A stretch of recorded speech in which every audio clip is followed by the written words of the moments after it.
S'agissant maintenant de la Libye, nous vivons intensément cette tragédie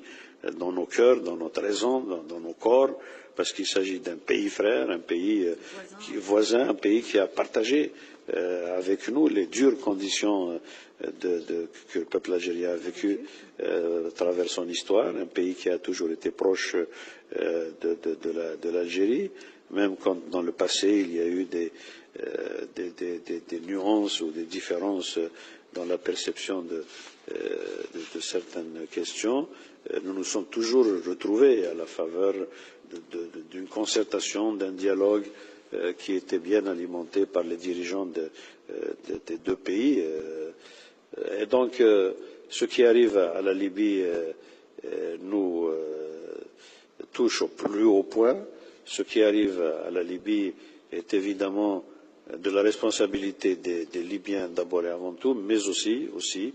des ingérences étrangères qui ont considérablement compliqué les données de la situation. En Libye, la communauté internationale n'a pas été aux côtés des nouvelles autorités libyennes pour faire en sorte qu'une démarche systématique, une démarche de reconstitution de l'État, d'édification d'institutions solides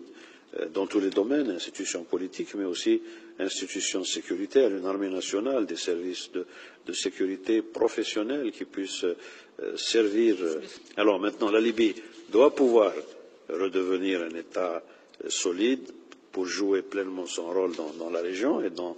les cadres auxquels nous appartenons ensemble. Même dans le contexte de la lutte antiterroriste, c'est l'État libyen reconstitué, consolidé,